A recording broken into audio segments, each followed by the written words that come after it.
Hello, children. A very good morning to all of you. Welcome to your science e-learning class again. Children, today we are going to discuss about chapter number 7, that is physical and chemical changes. Children, as you know, there are many changes that are occurring around us. For example, stretching of rubber band, cooking of food, souring of milk, dissolving salt into sugar, inflating a balloon, growth of a plant, and yellowing of leaves, etc. All these changes can be classified into two categories, that are physical and chemical changes. In this chapter, we will study about two types of changes, that are physical change and chemical change. Boiling of water to produce steam, freezing of water into ice, and melting of ice to form water again. All these are examples of physical change. While burning of wood, burning of candle, and rusting of iron objects are some common examples of chemical change. Physical change, a change in which only the physical properties of a substance get changed and there is no change in its chemical composition. Since no new substance is formed in a physical change, so these changes are temporary and reversible. There may be a little change in the physical properties such as state, color, smell, etc. Dissolve some sugar in water taken in a beaker. Now heat the beaker using the spirit lamp. You will see water will evaporate, leaving behind the white residue into the beaker. If we dissolve this white residue into water again, we will get the same sugar solution again, and the properties of this sugar solution will be same. So we can say there is no new substances formed in this change. So it is a example of physical change. Glowing of an electric bulb is another example of physical change. When we switch on the bulb, the filament gets heated and it starts glowing to produce out light energy. No new substance is formed, the filament composition remains same, so it is a type of physical change. When we switch off the bulb, the filament comes to its original state. In this way, it is a physical change. Now let us consider some other examples of physical changes. Grinding of peanut to form peanut butter is an example of a physical change. The composition of peanut butter is same as that of the peanuts. So it is an example of physical change. Paper folding is another example of physical change. On folding a paper, we give it shape of a paper aeroplane. So no composition change. Copper is then drawn into copper wires. And this property of drawing wires from a metal is called ductility. All metals are ductile in nature, that you have studied in your previous chapter. So, making copper wire from copper is also a physical change. Ice cubes on melting form liquid water. We know that the chemical formula of ice is H2O, and on melting it forms liquid water, which is again H2O. So the chemical composition remain the same. So we can say melting of ice is also an example of physical change. Now we will study about the second types of changes, that are chemical changes. In chemical changes, the chemical composition of the substance totally gets changed and a new substance is formed. There are various examples of chemical change.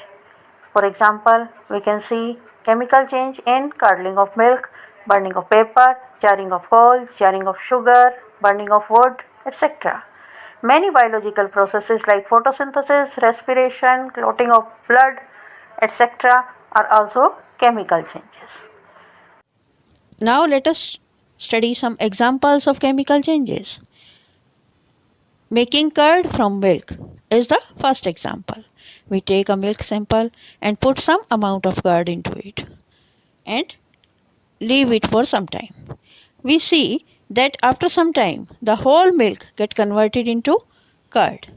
The chemical composition of the curd is entirely different from that of the milk. So we can say a new substance, curd, is formed from milk. So it is an example of a chemical change. Another example of chemical change is burning of magnesium ribbon. Take a magnesium ribbon and burn it over a flame. What you will see? You will see that a white colored powdery substance is formed. This white colored powdery substance is actually magnesium oxide. When we burn a magnesium ribbon, magnesium reacts with oxygen to form magnesium oxide. And this magnesium oxide is a white colored powder that we get after burning. Now, if this magnesium oxide is dissolved in water, we will find out that magnesium hydroxide is formed, and this magnesium hydroxide is generally basic in nature when we test it with a litmus paper. Now let us take the third example. Take some water in a beaker, add some salt of copper sulfate into it. When we add copper sulfate to water, the solution becomes blue in color. Take a small sample of it into a test tube, and in the remaining liquid in the beaker, drop a iron nail. After some time, you will see that blue colored solution of the beaker changes into green. Why does it happen? It happens because iron reacts with the solution and displays copper from it to form iron sulfate. You can see this is an example of a chemical change. Here copper sulfate reacts with iron to form iron sulfate and copper. Copper sulfate was blue in color, and the resultant liquid formed after the displacement reaction is iron sulfate, which is green in color. That's why the color of the solution changes to green. You can compare the color of the solution in the beaker and in the test tube. So it is a chemical change. Another example is rusting of iron. Rust is a brown colored coating that is seen over the iron articles when they come in contact with air and moisture. It is harmful for us because it causes wearing and tearing of iron objects. Another example of a chemical change is given in activity number 8 of your book. Here is a reaction between zinc and dilute hydrochloric acid. Put some zinc granule in a test tube. Add a few drops of dilute hydrochloric acid. We will see the bubbles of a gas coming out. And to check this gas, we will bring a burning candle or a burning matchstick near the mouth of the test tube. We will see this gas will burn with a pop sound. And so we can identify it. The gas which burned with a pop sound is hydrogen. So we can say zinc react with hydrochloric acid to form zinc chloride and hydrogen gas is given out. Now let us study another example that is given in activity number 11. Take some baking soda and add a few drops of vinegar into it. We will see again bubbles of a gas coming out, and we will test this gas. When we bring a burning matchstick near the mouth of the test tube, we will see that the burning matchstick get extinguished. This gas is actually carbon dioxide, which does not allow burning. So we can see baking soda reacts with vinegar to form carbon dioxide, sodium acetate and water. NaHCO3 reacts with CH3COOH to form CO2, CH3COO and A, which is sodium acetate, and water, H2O. When we pass this carbon dioxide gas through lime water, the color of the lime water gets changed to milky. So this is an evidence that the gas produces carbon dioxide. Rusting of iron is an example of a chemical change. Iron reacts with water and oxygen to form rust, which is actually hydrated iron oxide. The equation can be seen here. Fe reacts with H2O plus O2 to form Fe2O3 x H2O. This is the chemical formula of rust. As I told you earlier that rusting is an undesirable change and this should be prevented. We can prevent rusting by various methods. The first one is coating an iron object with paint. When we apply paint on the iron objects, we can prevent them by coming in contact with air and moisture. So, prevent rusting. Another example is coating iron object with grease. Third example is galvanization. In this process, we deposit a layer of zinc metal over the iron objects. The coating of zinc doesn't allow iron article to come in contact with air and moisture and it is prevented from rusting. And the fourth method of preventing rusting is alloying. We mix iron with some other metals to make alloys. Alloys are in reality a mixture of metals or a mixture of metals with non-metals. So, alloying also prevent rusting. Now, let us summarize the differences between physical and chemical changes. A change in which no new substance is formed is a physical change, while the change in which a new substance is formed is called a chemical change.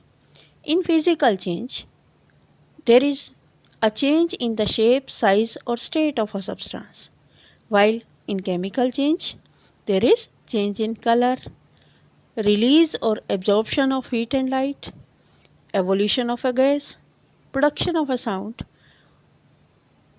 production of a gas or change in a smell. Some examples of physical change are dissolving salt in water, inflating balloon, while rusting of iron, spoilage of food, burning of coal, etc. are chemical changes. The last topic of the chapter is crystallization. We know that seawater contains many salts dissolved into it. The common salt that we use for cooking food is also obtained by evaporating seawater. Seawater is collected into large pits and allowed to evaporate, and we get common salt, as water is evaporated, leaving the salt behind. The salt so obtained is not pure. We can make pure crystals of salts also by the process of crystallization. Crystallization involves 4 steps. For making crystals, the impure solid is dissolved in a solvent. The solution is heated to evaporate most of the solvent. Then the hot solution is allowed to cool. The solid that is dissolved in it appears as pure crystals, and the cold solution is poured off to obtain the crystals. These crystals can be dried by pressing them between the sheets of the filter paper. So, children, that is all about this chapter. Hope you will understand it. The bookwork and question answers of this lesson are also being sent along with. Note down the bookwork and question answers in your notebook. So, that's all for today's class. Thank you, children. Have a nice day.